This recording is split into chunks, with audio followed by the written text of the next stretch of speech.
Hello friends, आज की ताजा खबरों में आप सभी का स्वागत है। झारखंड की तमाम छोटी बड़ी खबर इस वीडियो में देखने को मिलेगी। सबसे पहले बड़ी खबर, प्रधानमंत्री संयुक्त राष्ट्र परिषद को आज संबोधित करेंगे। एक बड़ी खबर की प्रधानमंत्री नरेंद्र मोदी शुक्रवार को डिजिटल माध्यम से संयुक्त राष्ट्र आर्थिक और सामाजिक परिषद के उच्च स्तरीय सत्र को संबोधित करेंगे और मोदी के संबोधन पर सबकी नजरें टिकी हुई है। माना जा रहा है कि वह विश्व में बहुपक्षीयता की वकालत कर सकते हैं। भारत कई बार बहुपक्षीयता का हवाला देकर सुरक्षा परिषद में सुधार करने की मांग कर चुके हैं और विदेश मंत्रालय के अनुसार प्रधानमंत्री परिषद के सत्यापन सत्र को संबोधित करेंगे, जिसमें उनके साथ नॉर्वे के प्रधानमंत्री और संयुक्त राष्ट्र के महासचिव भी शामिल होंगे। इसी के साथ ही अगली बड़ी खबर, इंटर का रिजल्ट आज जारी होगा। एक बड़ी खुशखबरी की झारखंड एकेडमिक काउंसिल इंटर का रिजल्ट आज जारी कर दिया जाएगा। शिक्षा मंत्री जगन्नाथ महतो दिन के 1 बजे रिजल्ट जारी करेंगे।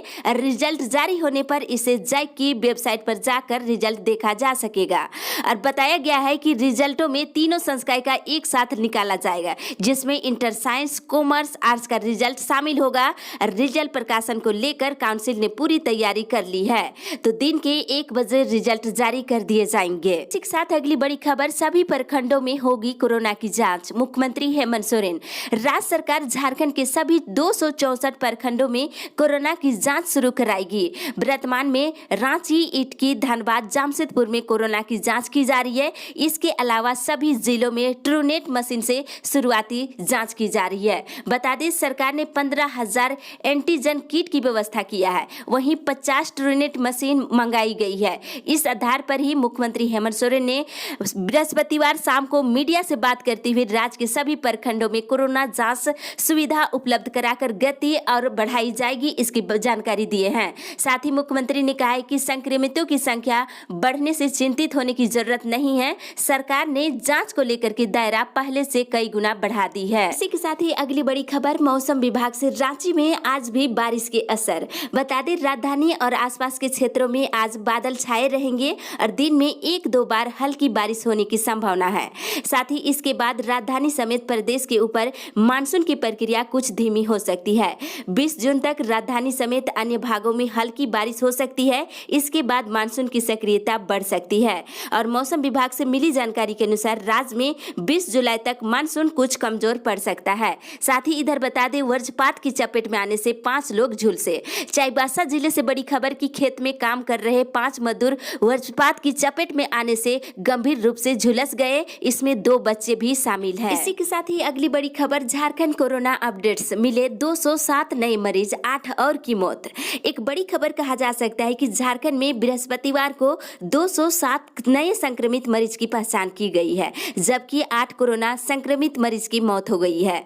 बता दें, मिले मरीजों में से रांची से 41, गढ़वा से 32, कोडरमा 27, हजारीबाग से 26, चतरा और सिमडेगा से 10-10, धनबाद से 13, पलामू से 9, गिरिडीह से 7, पाकुड़, गुमला, लोहरदगा से 5-5, पूर्वी सिंहभूम से 4, पश्चिमी सिंहभूम से 4, गोड्डा से 3 और इधर जामताड़ा से 3, दुमका से 2, खुट्टी से 1 नए मरीज की पहचान की गई है। जिसमें आपको बता दें, राज्य भर में कोरोना से मरने वालों की संख्या 47 हो गई है, जबकि राज्य में कुल मरीजों की संख्या जो है बढ़ करके 4,783 हो गई है। इसी के साथ अगली बड़ी खबर, सरकारी स्कूलों में शारीरिक शिक्षा होगी अनिवार्य। एक बड़ी खबर की राज्य के सभी सरकारी स्कूलों में शारीरिक शिक्षा की पढ़ाई अनिवार्य होगी। मैट्रिक और इंटरमीडिएट की परीक्षा में भी शारीरिक शिक्षा का अलग से पेपर होगा। बता दें, सीबीएसई और आईसीएसई की तर्ज पर झारखंड एकेडमिक काउंसिल भी फिजिकल एजुकेशन से संबंधित सवाल पूछेगी। स्कूली शिक्षा और साक्षरता विभाग प्राथमिक से लेकर +2 स्तर तक फिजिकल एजुकेशन को अनिवार्य करने की तैयारी कर रही है। इसी के साथ अगली बड़ी खबर, अब गैर मजरूआ मालिक जमीन की कटेगी रसीद। एक बड़ी खबर निकल के आ रही है कि गैर मजरूआ मालिक जमीन के दाखिल खारिज और लागन रसीद जारी करने में आ रही समस्याओं का निराकरण कर दिया गया है। अब 1 जनवरी 1946 के पूर्व विक्रय पत्र, पट्टा, हुक्मनुमा के आधार पर निबंधित वैसी जमीन जो पंजी 2 में गैर मजरूआ भूमि दर्ज है, उसकी रसीद जारी हो सकेगी और इस तरह की जमाबंदी वाली जमीन पर निर्णय लेकर रसीद जारी करने का अधिकार अंचल कार्यालय को दे दिया गया है। इसके लिए अभिलेख, भूमि सुधार उप समाहर्ता और अनुमंडल पदाधिकारी के पास भेजने की जरूरत नहीं होगी, बल्कि अंचल अधिकारी अपने स्तर से अभिलेखों और स्थल के भौतिक सत्यापन करते हुए संतुष्ट होकर अंतिम आदेश पारित कर सकेंगे। इसी के साथ ही अगली बड़ी खबर, झारखंड में दूसरे प्रदेश से आने के लिए ई पास जरूरी। एक बड़ी खबर कहा जा सकता है कि झारखंड में कोरोना वायरस के प्रकोप तेजी से बढ़ रहा है और बिहार और दूसरे राज्यों से झारखंड आने वाले ज्यादातर लोग कोरोना संक्रमित पाए जा रहे हैं। फिलहाल दूसरे राज्यों से निजी वाहन से झारखंड आने वाले लोगों के लिए ई पास जरूरी कर दिया गया है। साथ ही झारखंड में पहले से ही बसों का परिचालन बंद है, जो 31 जुलाई के बाद ही बसों परिचालन को लेकर के फैसला लिया जा सकता है। बता दें, एनएचएम कर्मियों को बाहर जाने से भी रोक लगा दी गई है। एनएचएम कर्मियों को अवकाश के दिन राज्य से बाहर जाने पर रोक लगा दी गई है। इसे विशेष परिस्थिति में अनुमति लेकर ही जाने का निर्देश दिया गया है। इसी के साथ अगली बड़ी खबर, मास्क नहीं पहना तो लगेगा जुर्माना, जेल भी जा सकते हैं। एक बड़ी खबर की राज्य में सार्वजनिक स्थानों पर बिना मास्क के निकलने पर उसे अपराध की श्रेणी में शामिल किया जाएगा। सार्वजनिक स्थानों पर बिना मास्क के घूमते पकड़े जाने पर जुर्माना भरना पड़ेगा और जुर्माना नहीं देने पर जेल भी जाना पड़ सकता है। कोरोना संक्रमण से सुरक्षा को लेकर राज्य सरकार कानून बना रही है। इसे कैबिनेट भेजा जाएगा। स्वीकृति मिलने के बाद इसे लागू कर दी जाएगी। कानून लागू होने के बाद घर से बाहर या सार्वजनिक स्थानों पर बिना मास्क या गमछा, रुमाल, दुपट्टा के बिना पकड़े जाते हैं तो 100 से लेकर 1000 रुपये तक का जुर्माना देना पड़ सकता है। जुर्माना नहीं चुकाने पर जेल की सजा काटनी पड़ सकती है। इसी के साथ ही अगली बड़ी खबर, प्रवासियों को ऋण देने का निर्देश। एक बड़ी खबर की 31 जुलाई तक केसीसी लाभुकों का आवेदन बैंक में जमा कराने का निर्देश बीडीओ समेत जनसेवक को दिया गया है। वहीं बता दें, मत्स्य पालन, दूध उत्पादन की योजना से प्रवासी मजदूरों को ऋण मुहैया कराते हुए स्वरोजगार से जोड़ने का निर्देश दिया गया है। साथ ही स्वरोजगार के लिए प्रखंड क्षेत्र में व्यवसायिक ऋण मुहैया कराते हुए बेरोजगारों को रोजगार उपलब्ध कराने का भी बात रखी गई है। इसी के साथ ही अगली बड़ी खबर, अधूरे पीएम आवास को 31 तक पूरा करने का निर्देश। एक बड़ी खबर की बीडीओ प्रेमचंद कुमार की अध्यक्षता में हुई बैठक, जिसमें पीएम आवास योजना की पंचायतवार समीक्षा करते हुए वित्तीय वर्ष 2016-17 और 2019 से 20 तक के सभी लंबित आवासों को हर हाल में 31 जुलाई तक पूरा करने का निर्देश दिया है। साथ ही बीडीओ ने बताया है कि 2020-21 के लिए राजनगर प्रखंड को 300 आवासों का लक्ष्य मिला है, जिसमें 53 आवासों को 22 जुलाई तक स्वीकृति मिल जाएगी। साथ ही इसके अलावे आवास प्लस में चढ़ाए गए शेष आवास के लिए लाभुकों से सहमति पत्र और आधार कार्ड संख्या एंट्री कार्य करने का अभी प्रक्रिया चल रही है।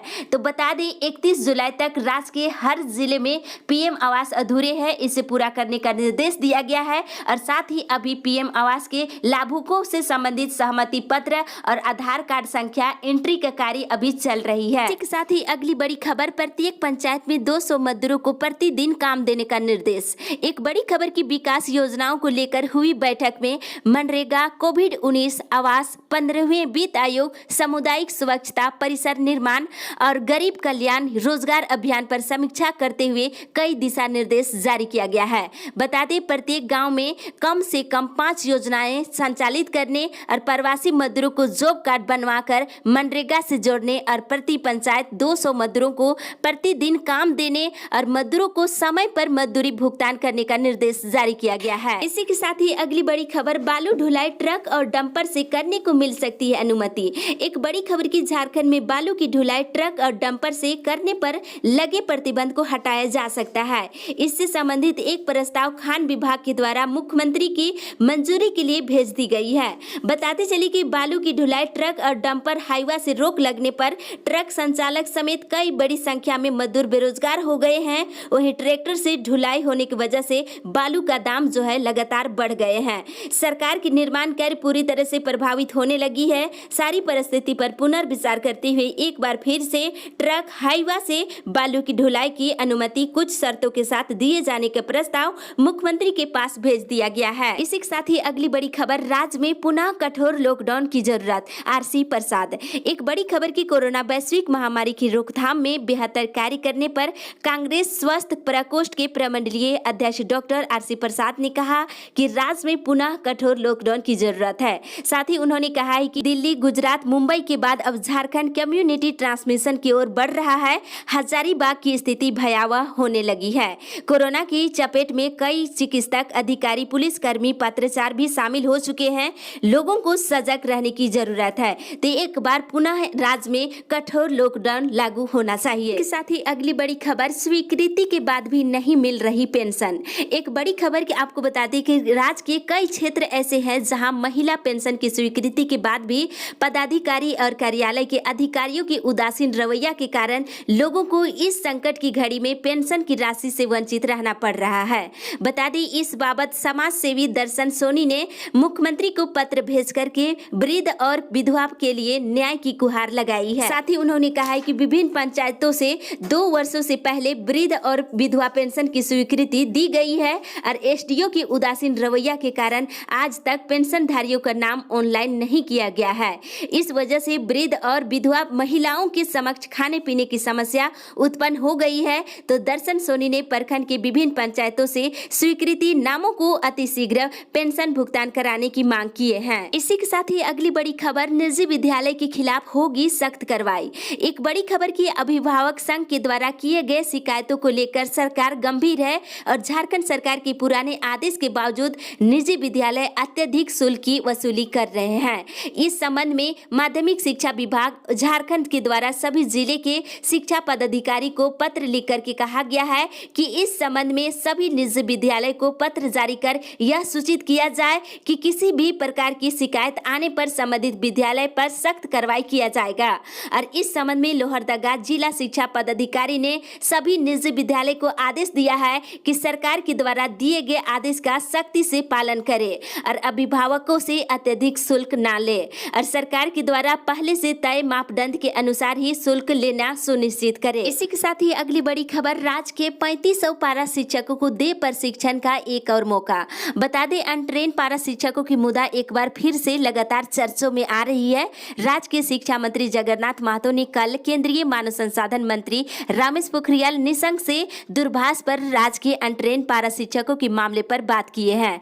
उन्होंने इसको लेकर के भी पत्र केंद्र सरकार को भेज चुके हैं। तो कहीं ना कहीं कहा जा सकता है कि राज्य के 3500 अनट्रेन पारा शिक्षकों को प्रशिक्षण के लिए और मौका मिल सकता है। इसी के साथ ही अगली बड़ी खबर, ड्यूटी कड़ी फिर भी नौकरी अस्थायी नहीं। सहायक पुलिस कर्मियों की एक बड़ी खबर कि 24 घंटे ड्यूटी करते हैं, मेहनत भी खूब करते हैं और कई बार जान हथेली पर रखकर काम करते हैं। इसके बाद भी नौकरी अस्थायी नहीं है। यह हाल गुमला जिले के सहायक पुलिस कर्मियों का है। सहायक पुलिस कर्मियों की नौकरी अस्थायी नहीं होने के कारण वे मानसिक रूप से परेशान हैं। इसी समस्या को लेकर गुमला जिले के सहायक पुलिस कर्मियों ने गुमला विधायक भूषण तिर्की को ज्ञापन सौंपकर सहायक पुलिस कर्मियों ने गुमला विधायक भूषण तिर्की को ज्ञापन सौंपकर समस्याओं को समाधान करने की मांग की है। इसके साथ ही अगली बड़ी खबर, चलते चलते आपको बता दें कि 380 डॉक्टरों की नियुक्ति के लिए इंटरव्यू 5 से। बता दें जेपीएससी ने 380 चिकित्सकों की नियुक्ति के लिए 5 अगस्त से इंटरव्यू लेगा। इसी के साथ कुचाई की जामदा पावर ग्रिड से 4 ट्रांसफार्मर की चोरी। एक बड़ी खरसवां जिले से खबर आ रही है कि कुचाई के जामदा स्थित 33/11 केवी पावर ग्रिड से बुधवार रात 4 ट्रांसफार्मर की चोरी हो गई है। बताते चले अतिक्रमण भूमि पर चलेगा बुलडोजर, ब्लूप्रिंट तैयार। सरायकेला से एक बड़ी खबर की जिला मुख्यालय, मुख्य सड़क और विभिन्न वार्डों में सड़कों का अतिक्रमण कर बनाए गए घर और दुकानों पर बुलडोजर चलाया जाएगा। इसके लिए नगर पंचायत ने ब्लूप्रिंट तैयार कर लिया है।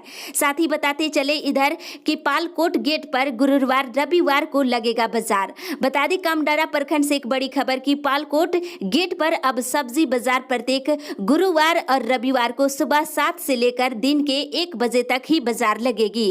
इसी के साथ ही इधर बताते चले शहर में आज से 1 बजे तक ही खुलेगी दुकानें। हजारीबाग से एक बड़ी खबर की हजारीबाग खाद्य व्यापारी संघ के द्वारा कल बैठक किया गया है और इसमें दुकान सुबह 8 बजे से लेकर दोपहर के 1 बजे तक खोलने का लेकर निर्णय लिया गया है। साथ ही इधर बता दें गिरिडीह में 10 साइबर अपराधी गिरफ्तार। एक बड़ी खबर कहा जा सकता है कि बोंगाबाद और गांडे थाना क्षेत्र से 2 सगे भाई समेत 10 साइबर अपराधियों को पुलिस ने रंगे हाथ दबोचा गया है। इसी के साथ ही बता दें वाहनों में सामाजिक दूरी की उड़ रही धज्जियां। राज्य में कोरोना मरीजों की संख्या भले ही तेजी से बढ़ रही हो, लेकिन आम जनमानस और वाहन चालकों में इसका खौफ नहीं दिख रहा। बता दें वाहन चालक धड़ल्ले आम सरकार के दिशा निर्देश की अवहेलना करते हुए क्षमता से अधिक सवारी को ले रहे हैं और वहीं सवारियों से मनमानी किराया भी वसूल रहे हैं। तो इस अपडेट में बस इतना ही। आगे की खबर के लिए आप हमारे साथ बने रहे।